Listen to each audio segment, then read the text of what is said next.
말씀 보겠습니다. 말씀 사사기 4장 1절부터 10절 말씀입니다. 사사기 4장 1절에서 10절 말씀입니다.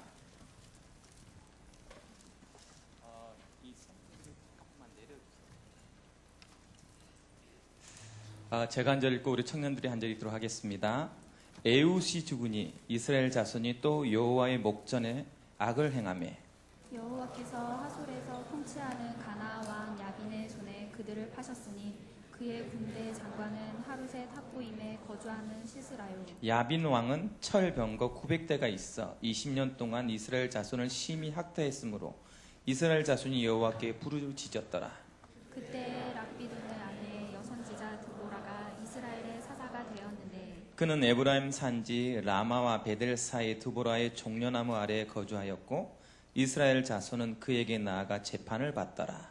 드보라가 사람을 보내어 아비노함의 아들 바락을 납들리 게데스에서 불러다가 그에게 이르되 이스라엘의 하나님 여호와께서 이같이 명령하지 아니하셨느냐. 너는 납들리 자손과 스불론 자손 만 명을 거느리고 다볼산으로 가라. 내가 야빈의 군대 장관 시스라와 그의 병거들과 그의 무리를 기손강으로 이끌어 내게 이르게 하고 그를 내 손에 넘겨 주리라 하셨느니라.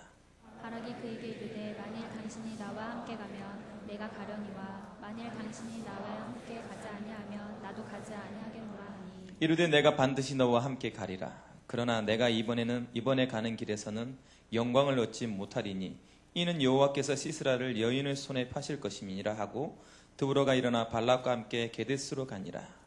바락이 스불론과 납들리를 게데스로 부르니 만 명이 그를 따라 올라가고 드보라도 그와 함께 올라가니라. 아멘. 오늘 제목은요 사사 드보라입니다. 이때 당시에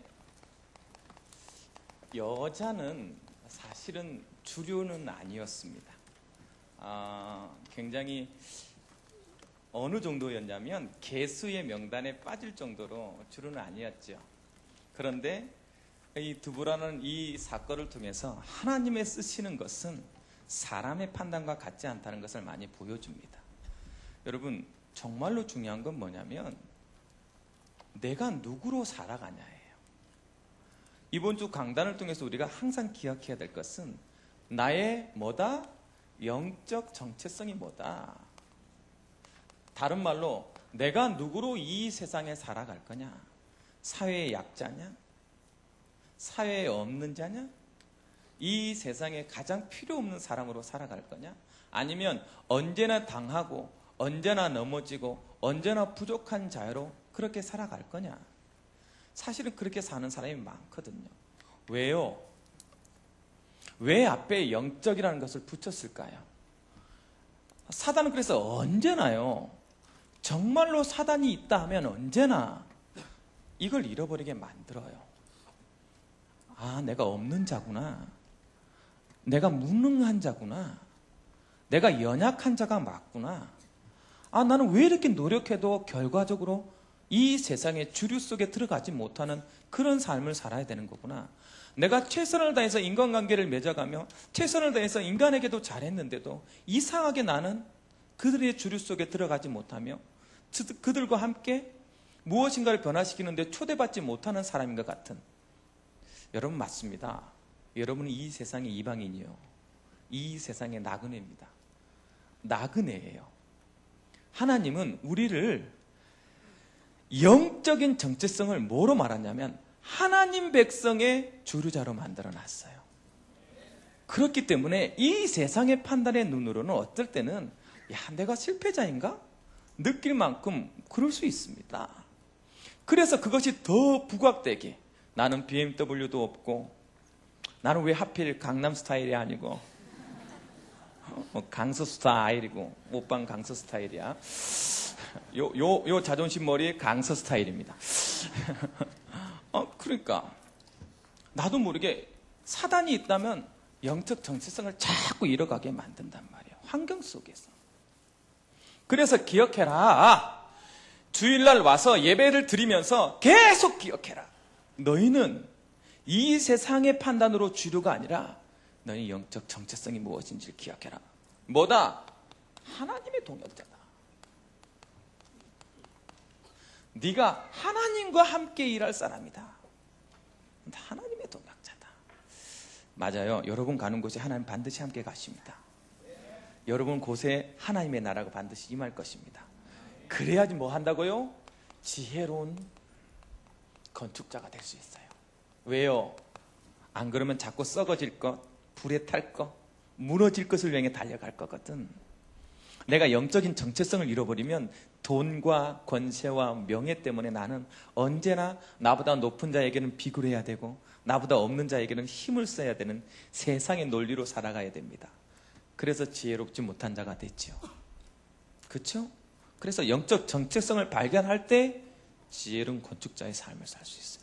이번 주에 강단은 뭐라고 말하고 있습니까? 네가 하나님의 성전이다.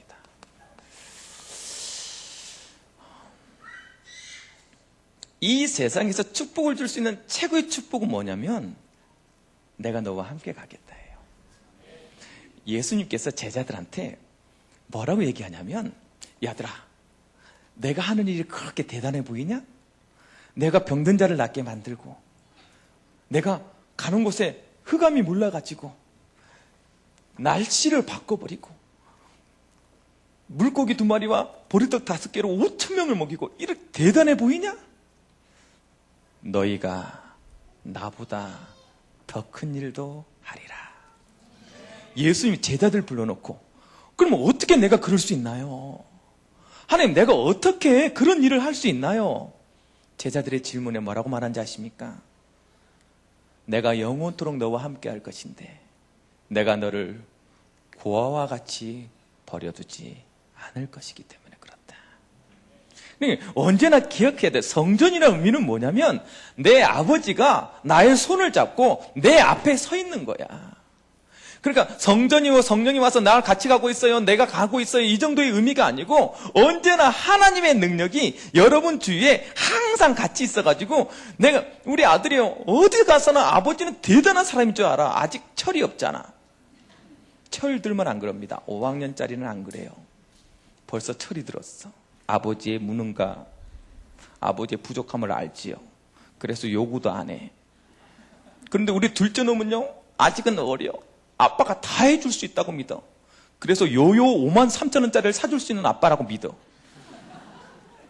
우리 둘째 놈은 절대 안 믿습니다. 그래서 아빠 안 되겠지 하고 포기하지요. 여러분, 철들지 마세요. 하나님 앞에 철들어서 손해본다. 끝까지 사줄 것을 확신하고 능력 있는 것으로 믿었던 우리 둘째 아들은 먼저 받았어요. 53,000원짜리 요요를.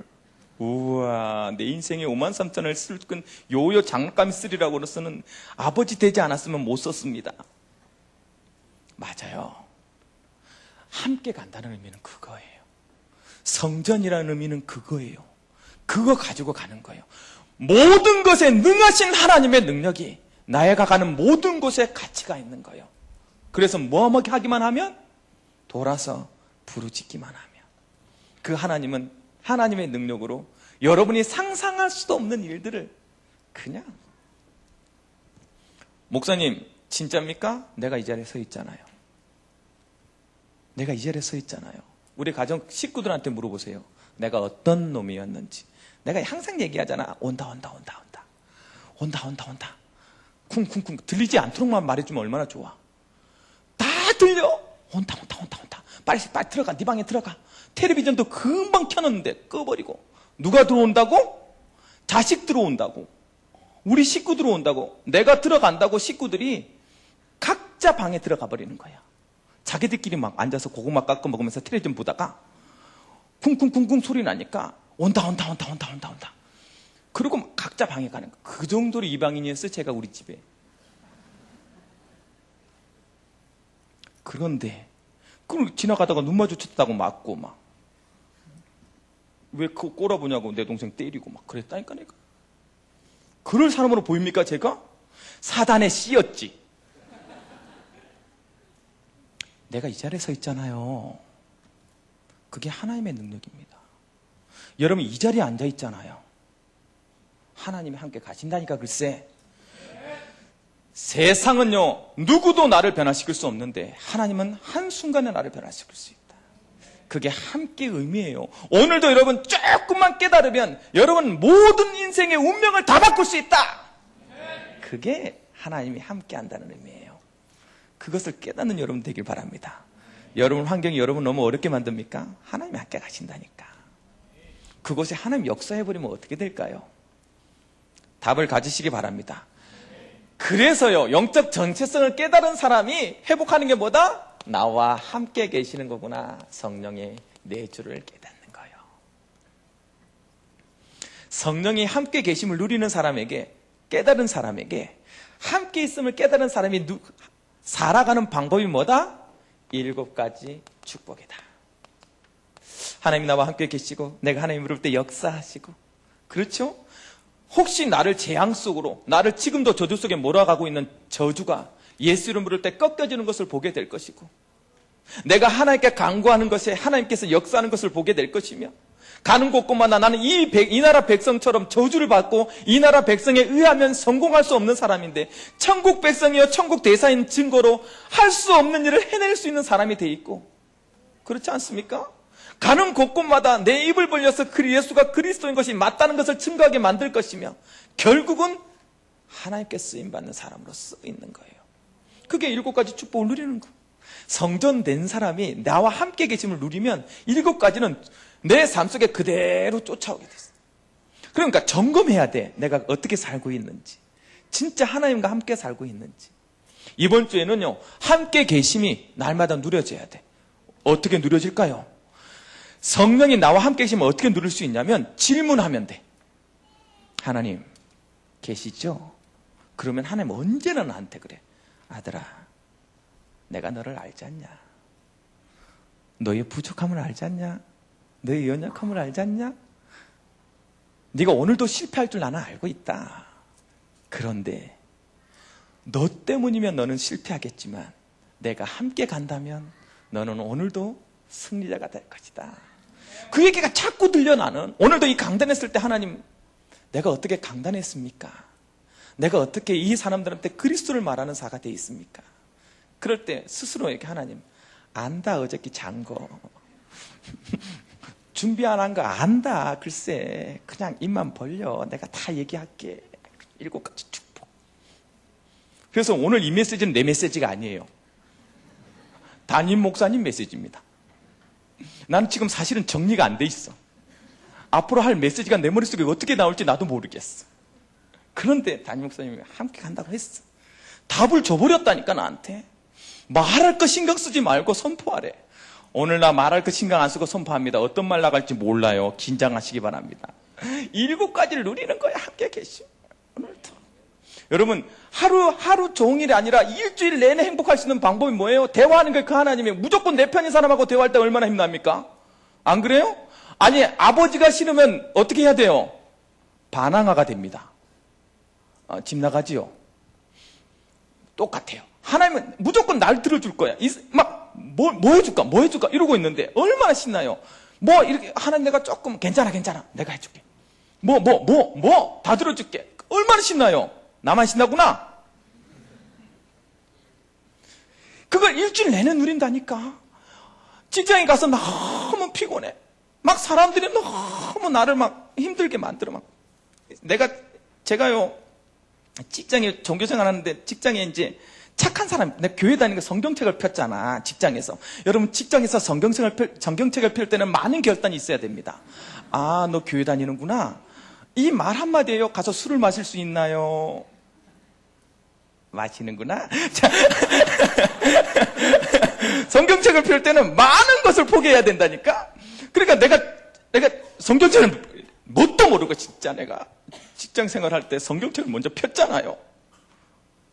와, 오경석 씨 교회 다니는구나. 이 한마디에 얼마나 손해를 본지 몰라. 지는 퇴근해. 나한테 일 맡겨놓고.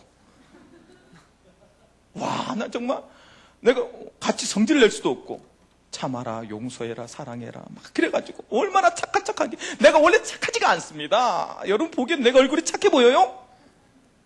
갈등되는구나. 그걸 해야 되는 거 막 미치겠는 거예요. 착한 척 해야 되니까. 착한 척 하지 마세요. 여러분 착한 안 착해도 돼. 여러분 안 착해도 하나님 자녀다. 어차피 착해도 하나님의 자녀고 안 착해도 하나님의 자녀다. 그러니까 안 착하게 그냥 마음껏 누리고 살아. 착한 척 하려고 살지 말고 기분 나쁘면 기분 나쁘고 막 싸워버려. 교회 다니면 그래도 되니? 그래도 된다. 그래도 난 하나님의 자녀다. 이게 누리는 거야. 근데 어느 날 보면 그게 아무것도 아닌 건 느껴져요. 그러면 그때서 착해지면 돼. 굳이 막 처음부터 착하려고 하지 마. 그래서 마음껏 그렇게 행복한 거야. 그렇게 막 힘들고 어려울 때 내 옆에서 같이 있어준다니까. 힘들지. 그래도 아들아, 네가 그 조금 했다고 저 사람들이 네 얘기를 듣잖아. 네가 그 조금 들어줬다고 저 사람들이 너의 그리스도를 보잖아. 세상은 너를 통해 그리스도를 보잖아. 그 말이 막 자꾸 들리는 거야. 그래서 에이씨 또 하게 돼. 뭐 그냥 하죠. 뭐. 그리고 하게 된다니까. 글쎄 하는데 행복하면 되잖아요. 하는데 짜증이 나니까 문제지. 그게 7가지를 누리는 거야. 함께 있으면. 그러면 이렇게 누리고 있으면 이상한 일이 벌어집니다. 7가지 축복을 누리고 있으면요, 내 마음속에 야 정말 성령이 지금 살아서 역사하는구나. 그리고 그 역사가 나를 인도해 가는구나. 무엇으로요? 뭐예요? 복음의 증인으로. 예수가 모든 문제 해결자라는 답을 줄 수 있는 사람으로. 그래서 여러분 고난이 없으면, 문제가 없으면 메신저가 못 됩니다. 여러분 직장이 너무 고달픈가요? 답을 내리셔야 돼. 아, 나는 이 직장이 뭐로 섰구나? 메신저로 섰구나. 청년의 시기에 갈등이 없습니까? 좋은 부모 만나서 갈등이 없어요? 천만에요. 갈등이 없는 청년은 청년이 아닙니다. 갈등이 있는 그 시간에 그리스도를 붙잡은 것이 뭐가 돼요? 메시지가 돼요. 그래서 지금 여러분들한테 성령이 역사하는 증거를 어떻게 볼 거예요? 나는 오늘도 갈등하고 있는데 하나님은 자꾸 뭐라고 말하네. 하나님 그 갈등이 너에게 축복이라고 얘기하니까 그러면 좀 갈등을 좀 쉽게 할 수 없나요? 라고 질문하는 게 기도요.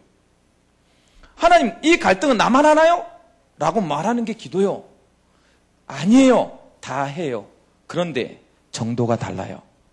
방향이 달라요. 그게 복음의 증인이에요. 그래서 여러분 하나하나 질문하시고 응답을 받으면 여러분은 메신저가 될 것입니다. 그래서 하나님의 증인이 될 거예요. 왜 그럼 메신저가 중요한데요? 정 목사님께서 뭐라고 말했어요? 자기가 인생에 실패한 적이 없대. 당신께서는 1999년 12월 이후로 1979년 12월 이후로 실패한 적이 없으시대. 그때가 청년회장 때예요. 청년회장 이후로 실패할 일이 없어야 돼. 저도 청년회장 출신 아니에요. 나도 1997년 이후에 난 실패한 적이 없어. 나도 1979년과 1997년 그 차이만 있을 뿐이야. 그래서 내가 이 자리까지 왔다니까.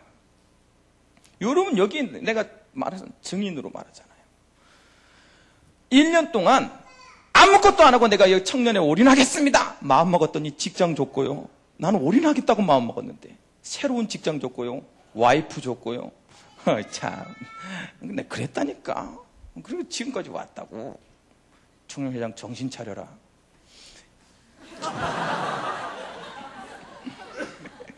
2012년 이후에 너는 망하면 안 돼. 그럼. 그 왜요? 증인 돼야 되니까. 정은주 목사님이 왜? 전도했더니 전도자의 축복 속으로 들어가더라. 뭐가요? 이 정체성 깨닫고 이 인도 받고 있습니다. 이번 주 여러분들이 한 주를 보내면서 전도자의 축복 속에 들어가 있길 바랍니다. 여러분 입속에 어떤 자랑보다 예수님이 그리스도인 것이 자랑스럽게 말해지는 하나님 나라의 대표가 되길 주님으로 축원합니다. 그래요. 그렇다면 하나님께서 우리를 그냥 놔두시겠냐고. 하나님이 돌아가셨으면 모를까. 하나님 정말 돌아가시지 않았다면 여러분을 그냥 놔두시겠냐고. 그렇죠? 그래요. 그래서 우리는 오늘 드보라라는 것을 통해서 어떻게 그러면 하나님께서 쓰시는 것에, 하나님께서 원하시는 것에 이 갈등의 시간표를 보면서 내가 살아가야 되는지 답을 누리시기 바랍니다. 말씀이 오면 말씀을 붙잡는 방법이 있어야 돼요. 오늘 이스라엘 백성들이 고난을 당했어요. 문제가 왔단 말이에요. 문제가 오니까 어떻게 했냐? 문제를 줬고 하나님께 부르짖었어요. 그랬더니 하나님이 드보라라는 그때 당시에 가장 약자예요. 어찌게 감히, 그때는 여자애가 사람의 명수도 들어가지 않았다니까?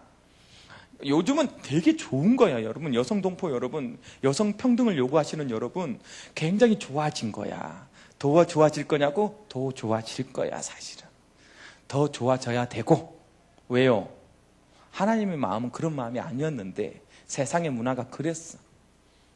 그래가지고 그때 당시에는 드보라는 여자한테 가서 뭔가 사사가 된다는 건 상상도 할 수 없을 때. 이스라엘 백성이 안 되니까 어쩔 수 없잖아요. 너무 고통스러우니까 누구를 찾아갔어? 드보라를 찾아간 거예요. 드보라를 찾아갔단 말이에요. 그래서 드보라가 시키는 대로 해야 돼. 얼마나 자존심을 꺾어야 됐겠어요? 시키는 대로 해야 돼. 아니, 다른 말로 내가 존재성 없는 애한테 모든 얘기를 듣고 거기에 따라가야 돼. 얼마나 싫었겠어요. 그 말을 듣고 그대로 행하였더니 성공했다는 내용이 오늘 내용입니다. 하나님 이 말씀을 통해서 뭘 얘기하고 싶을까요? 가장 첫 번째는요. 여러분 오늘 말씀을 붙잡고요. 여러분이 영적 정체성을 깨달은 자로 하나님의 성전인 것을 기억한 자라 어떻게 말씀을 현장에서 성취하는지를 응답으로 누리시기 바랍니다. 가장 첫 번째로요. 뭘요? 현실과 상황과 문제는 뭐다? 메시지다. 이 답을 갖는 거예요. 하나님의 말씀을 어떻게 들을까요? 여러분의 현실을 보시기 바랍니다. 하나님의 말씀을 어디에 적용해야 됩니까? 여러분 상황을 보시기 바랍니다. 여러분 문제를 통해서요. 하나님은 뭐 하신다? 말씀하신다. 맞아요. 왜냐하면 현실과 상황과 문제 속에 하나님은 하나님의 계획을 심어놨기 때문에 그래요. 하나님의 자녀가 아니면 그것을 볼 수가 없어요. 그래서 받을 수도 없고 깨달을 수도 없어요. 그래서 언제든지 기억해라. 뭐라? 나의 지금 현실과 나의 상황과 나의 문제는 뭐다? 메시지다. 증거가 뭡니까? 오늘 이스라엘 백성한테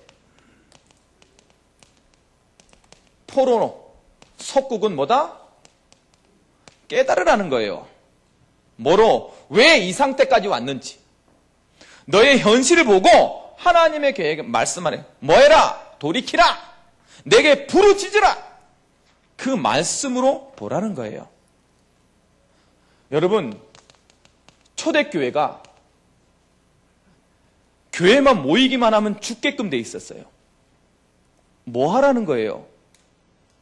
성전에 모여서 예수 그리스도를 말하면 죽게 돼 있었어요. 뭐 하라는 거예요? 모이지 말라는 겁니까? 죽지 말아라. 살아랍니까? 그래서 죽지 않기 위해서 모이지 말라는 사인입니까? 천만에요. 뭐 하라는 말이에요? 오직을 해라. 그 상황을 오직으로 결론 내리도록 주신 거예요. 그게 메시지예요. 무슨 의미인지 알겠습니까? 여러분 상황은 여러분밖에 몰라요. 내가 어떻게 합니까? 그런데 다시 한번 말씀드립니다. 그것이 하나님의 메시지요. 그 메시지를 듣는 여러분들 되기를 말합니다. 사도행전 6장 1절부터 7절에 봤더니요. 문제가 생겼어요. 초대교회에. 문제가 왔다니까. 문제가 없지 않았어요. 교회에. 문제가 뭐가 되었다? 제자를 세우는 기회가 되었다. 여러분 당연한 한 말 아닙니까? 여러분 상황이 여러분을 세우는 기회예요. 문제가 왔기 때문에 교회를 해체해야 됩니까? 나에게 문제가 왔기 때문에 그것을 포기하고 그 자리를 떠나야 하라는 말입니까? 천만에요. 그 문제의 답은 그리스도를 해결하라는 거예요. 그래서 오늘 답을 가져가세요. 나의 현실과 상황과 문제는 하나님의 메시지다. 자, 메시지를 들으셨습니까? 메시지를 들었다면 어떻게 해야 됩니까? 여러분, 이런 상황과 문제와 그것을 메시지로 들으면 당연히 해야 될 것이 뭐요? 하나님의 말씀이 있는 곳으로 가라. 이스라엘 백성이 고통 속에 있었어요. 문제가 왔어요. 그것에 대해서 판단했어요. 하나님 그렇군요. 그랬더니요. 누구를 보냈어요? 사사 드보라를 보냈어요. 그런데 묘한 얘기가 나옵니다. 이때 당시에 사사 드보라 여자에게 간다는 것은 상상할 수 없는 일이거든요. 그런데 어떻게 갈 수밖에 없느냐 보세요. 5절 6절을 보시기 바랍니다. 4절 5절. 그때 라비도세 아내 여선지사 드보라가 이스라엘의 사사가 되었는데, 사사가 되었다면 어떻게 사사가 될 수 있냐? 그는 에브라임 산지 라마와 베델 사이 드보라의 종려나무 아래 거주하였고 이스라엘 자손은 그에게 나아가 재판을 받았더라. 무슨 말이에요? 드보라가 누구의 말씀을 전달하고 있었다? 하나님의 말씀을 전달하는 소리. 즉 드보라에게 뭐가 있었냐면 하나님의 말씀이 있었다는 거예요. 여러분, 문제와 상황과 환경이 오면 그것을 보고요, 하나님의 말씀이 있는 곳으로 가시기 바랍니다. 오늘 말씀 봤더니요, 드보라의 종려나무, 그곳에 뭐가요? 하나님의 말씀이. 어떤 말씀이요? 빌립보서 1장 9절에 지극히 선한 하나님이 분별할 수 있는 말씀이면. 여러분, 환경이 오면 이 환경을 가지고 어디로 가라? 말씀 앞으로 가라. 그 말씀에서 하나님께서 말씀으로 판단하실 것이다. 여러분, 너무나도 많은 하나님의 예가 있어요. 왕하 5장 1절부터 14절 말씀에 왔더니 나아만이란 장군이 있었어요. 가나안 왕입니다. 나아만 장군이 아람 군대 장관이라니까요. 그때 당시에 최고 인정받는 사람이었어요. 그 사람이 다른 나라, 자기의 속국된 나라에 선지자한테 가서 무릎 꿇을 일이 생겼어. 어떤 일? 갑자기 문둥병이 퍼진 거예요. 상황이 벌어졌죠? 현실이 되었어요.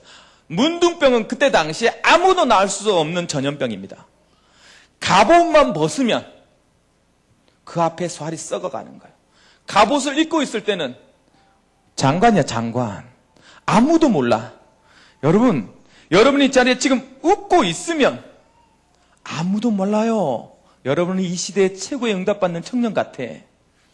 그런데 그 가면을 조금만 벗으면 속안은 쓱쓱 썩어져 있는 거예요. 문제 속에, 고통 속에, 재앙 속에 빠져 있는 거예요. 그랬더니 그 나만한테 어떤 답을 줬다고요? 엘리사한테 다가가라. 어디에 가라? 하나님의 말씀이 있는 곳에 나아가라. 그 말씀이 있는 곳에 가라고요. 여러분, 문제가 왔습니까? 말씀 앞으로 나오시기 바랍니다. 여러분, 정말로 힘듭니까? 말씀을 선포하는 자리에 있길 바랍니다. 그 말씀이요, 나아만을 낫게 만들었다니까. 언제나 그래요, 언제나. 뭐라고 말합니까? 에스겔 47장 1절부터 12절 말씀에 봤더니 뭐라고 되어 있냐면 성전에서부터 물이 나와요. 성전에서부터 물이 나오는데 그 물이 처음에는 아무나 건널 수 있는 아무 힘없는 물 같아. 그게 동쪽으로 흘러서 점점 커집니다. 말씀이 힘을 얻고 났더니 어떤 일이 벌어졌냐? 좌우의 모든 땅이 살았어요. 어느 정도 살았냐? 그 나뭇잎이 모든 사람을 살리는 약초가 되었다니까. 그것이 말씀의 힘입니다. 에스겔서 47장을 통해서 너희가 말씀 앞에 나아가면 너희를 통해서 네 주인을 모두를 살려낼 거고 너희의 모든 것들이 뭐로? 사람을 살려내는 약초가 될 것이다. 그래서 여러분, 문제가 오면 어디로 오라? 말씀 앞으로 나오라. 이번 주 말씀을 잡고 말씀을 놓치지 않는 하나님의 응답이 있길 주님으로 축원합니다. 자, 말씀 앞에 나왔어요, 목사님. 예, 말씀 앞에 나왔습니까? 그러면 지금부터 너의 믿음을 순종으로 보여라. 여러분 13절 15절을 보시기 바랍니다. 뭐라고 되냐면 시스라가 모든 병거 곧 철병거 900대와 자기와 함께 있는 모든 백성을 하루 새 탁구임에서부터 기손강으로 모은지라. 드보라가 발락에게 이르되 일어나라. 이는 여호와께서 시스라를 내 손에 넘겨주신 날이라. 여호와께서 너 앞에서 나가지 아니하시느냐 하는지라. 이에 발락이 10,000명을 거느리고 다볼산에 내려가니. 무슨 의미냐? 하나님이요, 발락에게 말씀을 주었어요. 그런데 발락에게 모인 사람이 원래는 4만 명 정도 갈 수 있습니다. 그 중에 10,000명만 선택한 거예요. 10,000명이 누구 앞에 섰냐면 시스라는 이 땅의 가나안 전체 군대 장관 앞에 선 거예요. 자, 이스라엘 백성이 왕이 있었습니까? 없었습니다. 자신의 능력으로는 자신을 해결할 수 없어요. 10,000명만 모아놨어요. 그들의 손에는 뭐가 잡혀 있었을까? 그 사람들이 군사입니까? 훈련된 군사들입니까? 아니에요. 10,000명 모아놨는데 군사인 척 하려고 낫 들고 호미 들고 곡괭이 들고 자기 나름대로 10,000명만 서 있었어. 준비된 요원이 아니었어. 그런데 철병거와 맞부딪히는 거예요. 철병거가 뭐라고? 이때 당시에 철이 있는 시기가 아닙니다. 되는 일입니까? 될 일이냐고요. 아니 고작 10,000명 갖고 이길 군대 장관 시스라였으면 왜 20년 동안 고난당했겠냐고. 그렇지 않습니까? 될 일이 아니에요. 될 일이 아니기 때문에 뭘 보여라? 믿음을 보여라 해요. 여러분, 현장에 나가면 군대 1만 명이 철병거 900대와 싸워야 됩니다. 군대요? 군대는 어느 정도냐? 이때 당시에 10분의 1 정도 아니면 100분의 1 정도의 인원이었다는 거예요. 그때 당시에 가나안 사람이면 어마어마한 백성들이 장관, 군인, 정규 군들이 왔어요. 여러분 뭐라 그래도 국가대표한테 우리가 안 됩니다. 왜요? 우리는 아마추어야. 프로한테 안 돼. 그쵸? 왜요? 준비되어 있었거든. 그래서 안 되는 거예요. 안 되는 것이기 때문에 뭘 보여라? 믿음을 보여라. 믿는 게 뭔데요? 순종하는 거예요. 뭐에 순종하는 거예요? 말씀에 순종하는 거예요. 언제나요? 말씀에 순종하는 자에게 하나님은 뭐 하신다? 역사하신다. 어떻게 역사했어요? 철병거 900대를 가진 시스라가요, 여자의 손에 죽어버립니다. 하나님께서는요, 반드시 하나님 되심을 뭐하는 자에게? 순종하는 자에게 보여준다. 그 답을 갖는 우리 모든 청년들이 되길 주님의 이름으로 축원합니다. 여러분, 너무나도 성경은 말하고 있어요. 뭘 말하고 있어요? 한 과부에게 엘리야가 왔어. 나에게 먹을 것을 달라는 거예요. 엘리야가 왔어요. 와서 수넴성에 와서 먹을 것을 달라는 거예요. 그랬더니 이 사람이 뭐라고 얘기하냐면, 그때 당시에 너무나도 기근이 있어가지고 마지막으로 한번 해서 내 아들과 먹고 우리는 죽으려고 했습니다. 이 말은 무슨 말이에요? 담배에 돛대라는 소리야. 절대 줄 수 없는 거죠. 이거 절대 줄 수 없다는 얘기를 한 거예요. 누구한테?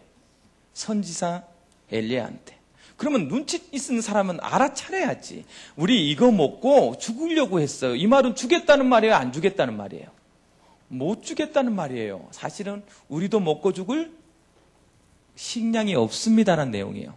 근데 엘리야는 너무 눈치 없게 얘기를 합니다. 뭐라고요? 그러니까 나를 해서 먹여라. 그거 나를 위해서 먹여라. 어떻게 했을까요? 알겠습니다. 당신이 하나님의 선지자인 줄 믿고 했단 말이에요. 그 다음날 또 가봐라. 또 있었고요. 언제까지? 가뭄이 끝날 때까지 그 뒤주에 식량은 마르지 아니하였더라. 여러분, 말씀은 나를 극단적인 곳에 세웁니다. 네가 나를 정말 믿냐? 네 아들 바쳐라. 여러분, 그래서 바쳐서 손해봤습니까? 내 자식 죽였습니까? 바친다는 의미는 죽이는 건데, 성경은 뭘 얘기합니까? 너의 믿음을 순종으로 보여라. 여러분, 현장에서 반드시 여러분 믿음을 하나님께 보이시기 바랍니다. 그래서 오늘 사사 드보라를 통해서 하나님은 세 가지를 말합니다. 뭐라고요? 현실과 상황과 문제는 나의 메시지다. 그 상황을 가지고 말씀 앞으로 가라. 말씀이 선포되어진 것에 네가 순종해라. 그것이 뭐다? 절대 주권을 믿는 신앙자다. 하나님 아십니다. 하나님 정말 계셔요. 하나님 역사하십니다. 정말 믿으면 어떤 것이다? 첫 번째, 절대 실패치 않을 것이다. 답을 절대 주권을 믿는 사람 오늘 외치세요. 나는 절대 실패치 않을 것이다. 이 답을 가지고 있는 거예요. 확신을 가지고. 그리고 나서 이 답을 가진 자이기 때문에 뭐 해라?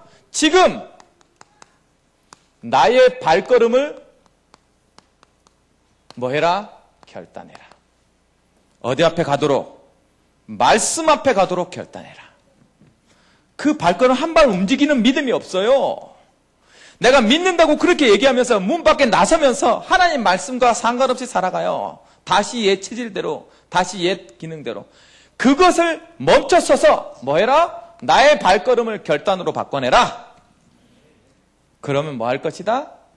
하나님의 역사를 보는 증인이 될 것이다. 어떤 축복이요? 반드시 전도의 열매를 맺을 것이다. 우리 청년들이요, 누구보다 말씀의 응답을 누리는 체험 있는 자들이 되길 주님의 이름으로 축원합니다. 여기 있는 사람들이요, 오늘도 사사 드보라가 되어서 여러분의 상황과 문제를 가지고 하나님 앞에 나와서 하나님 그 말씀에 순종하는 발걸음이 연결되어지는 전도자의 축복을 받는 하나님의 성전이 되길 주님의 이름으로 축원합니다. 기도하시겠습니다. 사랑의 하나님 감사드립니다. 오늘 말씀을 통해 우리의 상황과 우리의 현실과 우리의 문제를 가지고 어떻게 해야 되는지 사사 드보라는 말씀을 통해 알게 해주셔서 감사합니다.